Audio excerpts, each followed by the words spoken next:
오늘 본문 우리가 잘 아는 바대로 오병이어 기적이 나와 있습니다. 물론 성경 본문에 오병이어라는 단어가 있는 건 아니죠. 하지만 이제 이 한자어로 줄여서 우리가 오병이어라고 이야기를 합니다. 오늘 말씀을 우리가 간략하게 요약을 하면서 우리 살펴보겠습니다. 말씀에 따르면 사도들이 예수께 모여서 자기들이 흩어져 나가서 행한 것, 또 대중들에게 복음을 가르친 것을 상세히 보고하는 것으로 사실 오늘 문단이 시작되고 있습니다. 사실 이게 그러니까 사도들이 돌아와서 기적을 베풀고 귀신을 쫓아내고 병든 자를 낫게 하고 복음을 전한 것을 이야기하는 이 행위가 곧 교회 사역의 본질이다라고 말할 수 있습니다. 구역이라든지 남녀 선교회, 나아가 교회 학교 사역은 어떠해야 하는가? 그 구성원들이, 구역원들이, 남녀 선교회 회원들이 흩어져 나가서 무슨 일을 했는지, 어떤 사역들을 했는지 보고하는 것, 그게 사실은 모임, 교회, 구역, 여전도회, 교회학교 사역의 본질이 되어야 됩니다. 그런 의미에서 오늘 본문 우리가 읽진 않았습니다만 그 본문에 보면 사도라고 하는 명칭이 나오죠. 사도는 첫 번째로는 보냄을 받은 사람이라는 뜻입니다. 그래서 오늘 본문에는 사도도 나오고 제자도 나와요. 근데 사도하고 제자는 오늘 본문 안에서는 같은 사람들을 말하고 있죠. 그러니까 제자들인데 아직 학생인데 배우는 사람들인데 보냄을 받으면 사도라고 불리운 겁니다. 또한 사도는 두 번째 의미는 초대교회의 직분이었습니다. 여하튼 오늘 본문에서는 제자들을 예수께서 보내셨기 때문에 보냄을 받은 사람으로서의 사도가 되었죠. 자, 사도들은 놀랍게도 예수님처럼 가르치고 기적을 행했습니다. 복음을 전파하고 병든 자를 낫게 하고 귀신을 쫓아냈습니다. 사실 제자들은 평범한 사람들이었어요. 비범한 사람들, 천재, 종교적 천재 아니었습니다. 소위 말하는 입산수조에서 능력을 부여받았던 사람들 아니었다, 그 얘기예요. 그냥 보통 사람이었어요. 근데 예수님 안에 있게 되자 놀라운 사역, 능력을 행하게 되더라 하는 얘기입니다. 비록 그들이 여전히 제자 신분이었으나 보냄을 받은 사람이 되었을 때는, 주께서 사역을 맡기셨을 때는 그 일을 수행하는 동안에는 기적을 행하더라, 그 얘기예요. 누구처럼? 예수님처럼.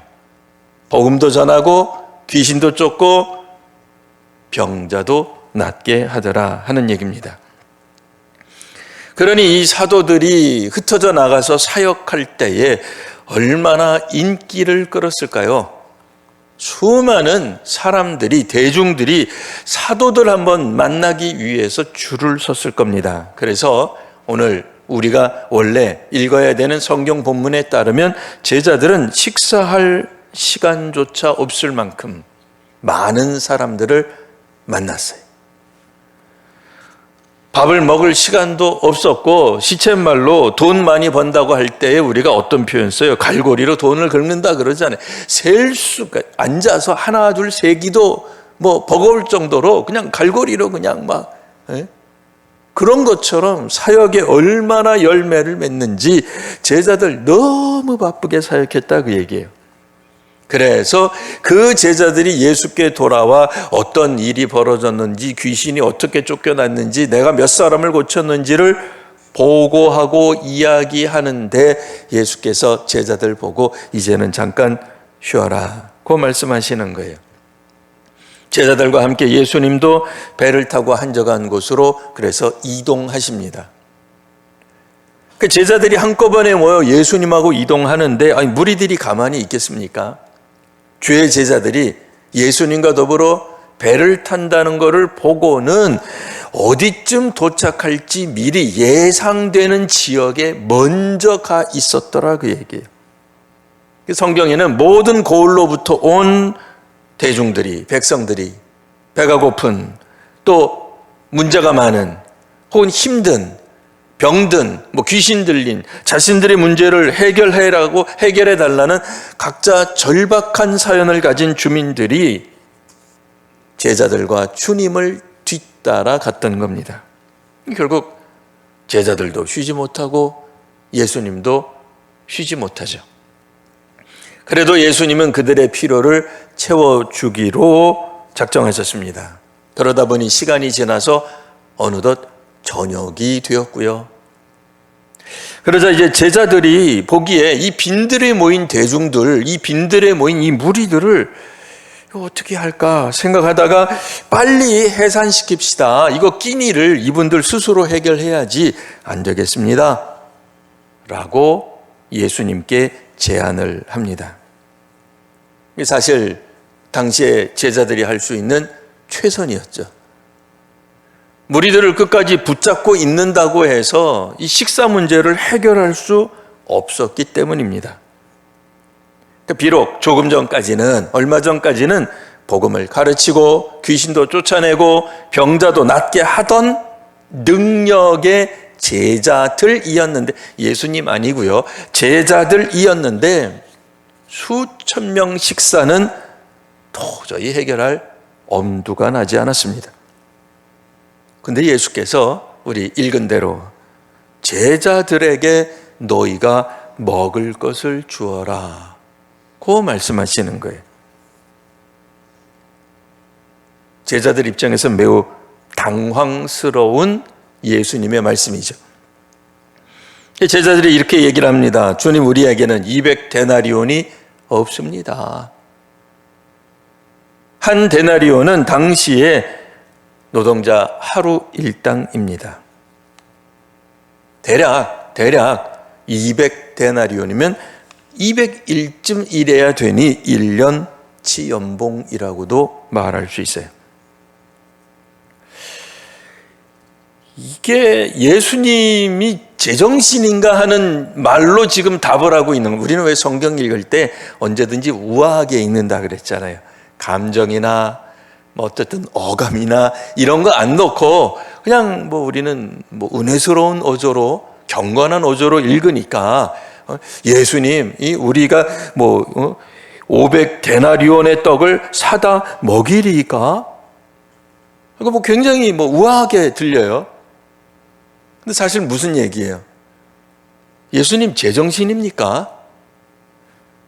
우리 돈도 없는데 우리 보고 200데나리온어치 떡을 사다 먹으라는 말씀입니까? 오죽하면 예수님이 그러면 너희에게 도대체 너희가 가진 게 지금 뭐가 있는지 가져와 봐라. 그게 오병이어였어요. 한 사람 겨우 먹을 양식. 이게 제자들이 현재 탈탈 털어서 가져올 수 있는 현실이에요. 재정이에요. 예산이에요. 그런데 예수님은 200데나리온이라니요. 말도 안 되는 거죠. 자, 그러니 오병이어는 사실은 이 제자들이 현재 가진 자원을 뜻하는 말입니다. 우리가 오병이어의 기적이라고 이야기할 때 그 오병이어가 뭐냐? 제자들이 현재 가지고 있는 자원이에요. 그게 현실이다 말입니다. 제자들이 예수께 말했던 대중을 해산시킵시다라고 하는 제안이 현실적인 대안이요, 객관적인 대안입니다. 200데나리온이라는 예산을 어디서 갑자기 마련하라는 거냐? 예수께 합리적 반론을 제기하고 있는 겁니다. 그런데 오늘 성경은 예수님과 제자들 사이가 갈등으로, 파국으로 끝나지 않고 제자들은 순종했고 소위 우리가 잘 알고 있는 오병이어 기적이 일어났음을 이야기하고 있습니다. 제자들 입장에서는 이런 생각을 할 수 있을 겁니다. 이 오병이어 기적 끝나고 난 다음에 아니, 그럼 오병이어 기적을 할 수 있는 능력을 우리한테 주시던지. 우리는 아직 훈련 중에 있는 사람들인데, 우리는 제자인데, 우리가 무슨 능력으로 이 수많은 사람들을 먹일 수 있단 말인가 등등 생각할 수 있을 것입니다. 예수님께서는 지금 당장 갑작스럽게 훈련도 안 끝났는데 아무런 예고도 없이 주의 제자들 보고 너희들이 가진 것으로 이 백성들, 이 굶주린 사람들을 먹이라고 이야기하셨던 거죠. 우리는 이런 생각을 해봅니다. 예수님 앞에서 얼마나 배워야 제자에서 졸업할 수 있을까요? 여러분, 우리 제자 훈련 몇 년 받으면 되겠습니까? 실제로 한국 교회는 상당히 많은 신앙교육을 받아왔습니다. 교인이 되기 전에 예전에는 학습 과정이라는 거 하는 것도 있었어요. 그리고 나서 세례 교육을 받아 비로소 세례 교인이 됐습니다. 이후에도 우리는 교회 학교에 배정이 되어서 교회 학교 교육을 배웠고 각종 이름의 성경 공부를 배웠습니다. 크로스웨이라든지 베델이라든지 혹은 선교단체에서 많은 여러 교재들을 가지고 우리들이 엄청나게 신앙교육을 받았단 말입니다. 얼마나 더 배워야 우리가 제자에서 졸업할 수 있을까요? 제자들이 예수님의 그 시절 제자들이 생각할 때 주님, 우리는 아직 훈련이 덜 끝났습니다. 충분하지 않습니다. 10단계 안 끝났습니다. 최소한 3년 이상은 해야 되는 것 아닙니까? 등등 여러 가지 이야기할 수 있는데, 자, 놀랍게도 오늘 본문 이전에 어떤 일이 있었다고요? 그들은 사도로 보냄을 받았습니다. 그리고 예수님이나 가능할 줄 알았던 하나님 나라 복음 선포를 자신들도 하고 있는 걸 보게 된 거죠. 그들이 하늘을 갔다 왔겠습니까? 3층 천을 갔다 왔겠어요? 바울처럼 방언에 대한 깊은 이해가 있었을까요? 없었어요. 그래도 하나님 나라 복음에 대해 그들은 선포할 수 있었습니다. 언제 예수께서 귀신을 쫓아낼 땐 이런 방식으로 하거나 환자를 고칠 때는 멀찍이서 손을 대거나 혹은 그를 향해서 손을 뻗어 기도하면 된다라고 가르쳐 주신 적도 없는 것 같아요. 그저 예수께서는 귀신 쫓는, 병 고치는 은사를 부여하셨다. 그만 되어 있어요. 제자들이 나갔더니 돼요. 되더라, 그 얘기입니다. 여러분, 우리가 가지고 있는 것으로 저들을 먹여라. 물론 어려운 얘기 아니죠. 왜? 우리가 갖고 있는 자원이 너무나 척박하니까. 그런데 오늘 본문에서 제자들은 자신들이 무엇을 가지고 있는지 살펴보기도 전에 일단 예수님께 호소해요. 예수님 보고 처리하라는 거예요. 이 대중들, 이 무리들 빨리 해산시키라는 거예요. 왜? 돈이 없으니까. 그게 현실적인 대안이면 틀림없습니다. 자, 그러면 마가복음에서 이야기하려고 하는 무슨 이야기일까요? 아무런 능력이 없었던 보통 사람이라 할지라도 예수 안에서 파송받으면, 예수께서 보내시면 귀신도 쫓고 병자도 낫게 한다는 거예요. 그게 예수 그리스도의 제자예요. 예수님을 믿고 따르는 사람들에게 이와 같은 기적은 능히 일어납니다. 제자들이 예수 안에 있다면 말이죠. 제자들이 예수님의 말씀에 순종하기만 한다면 훈련이 아직 충분하지도 않고 끝나지도 않았어도 사도로서의 사명을 감당할 수 있다고 얘기해요. 이유는 병자를 낫게 하고 귀신을 쫓는 능력은 본디 우리 사람의 것이 아니기 때문에 그렇습니다. 우리 능력으로 귀신을 쫓아내고 병자를 고친다고 한다면 주께서 너희 속에 이미 능력이 충만하다 그렇게 얘기를 했겠죠. 우리 인간의 본성에 있는 능력이 아니라 주께서 주시는 능력, 주 안에서 파송받을 때에 가능한 능력입니다. 오병이어도 마찬가지죠. 예수님은 다른 것 가지고 사용하신 게 아니에요. 그 온 무리들, 특별히 리더라고 말할 수 있는 그들로 하여금 너희들이 가지고 있는 자원을 한번 가지고 와봐라. 그 자원 정말 미미하고 보잘것없지만 그 자원을 주 앞에 순종할 때에 5,000명도 먹고 남게 되는 거예요. 지레짐작해서 객관적이고 합리적 판단에 의해서 사역을 중단하거나 포기한다면 아무런 일도 일어나지 않을 것입니다. 하지만 주의 말씀 가운데 순종한다면 보잘것없는 마치 보통 사람이었던 주의 제자들도 복음을 선포하고 귀신을 쫓는 권능을 나타낸 것처럼 예수 믿는 공동체들이 마주한 이런 경제적 위기 문제, 할 수 없다고 생각하는 환경의 장벽을 넘어설 수 있다고 말씀하시는 거예요. 종종 믿음의 사람들은 자신들이 잘 할 줄 아는 것에 대해서는 예수님께 반론을 제기하지 않습니다. 그러나 자신들이 도무지 할 수 없다고 판단되면 어떻게 우리에게 이런 요구를 하십니까? 라고 반론을 제기하게 되어 있죠. 주님께서 사역을 맡기실 때 가능합니다. 우리의 능력으로 된다는 얘기가 아닙니다. 우리가 가진 어떤 재능을 가지고 하나님께 봉사하라는 얘기가 아니죠.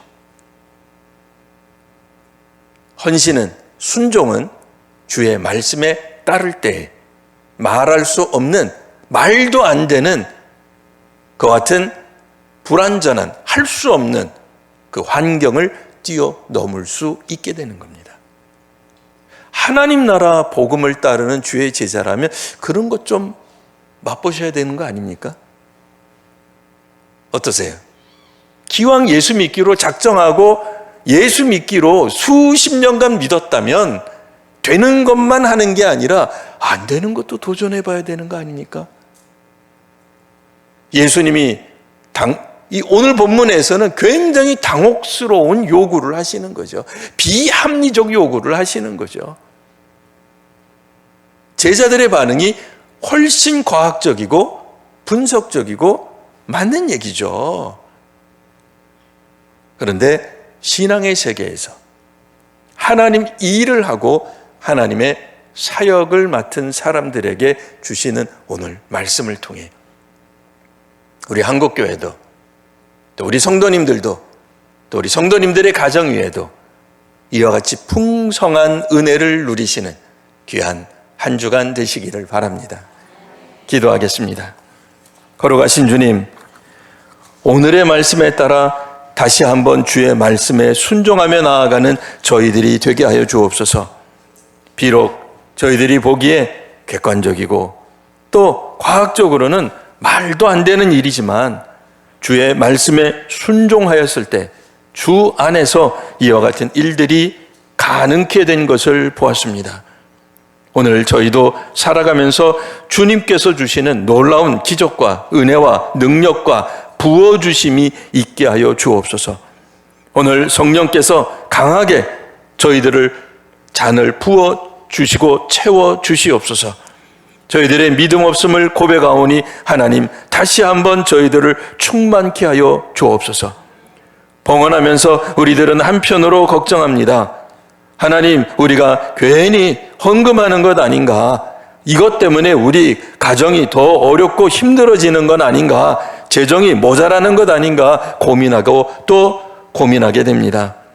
하지만 우리가 하나님 앞에 드릴 때, 하나님 나라에서 사용될 때 오히려 더욱더 큰 보상이 또한 하나님께서 갚으시는, 채워주시는 역사가 있음을 경험하게 하여 주시옵소서. 억지로 드리는 것이 아니라, 억지로 헌신하는 것이 아니라 우러나오는 주의 말씀에 순종하는, 주께서 하시는 대로 따라가는 믿음이 정말 회복되는 우리와 한국 교회가 되게 하여 주옵소서. 거룩하신 우리 구주 예수님 이름으로 기도합니다. 아멘.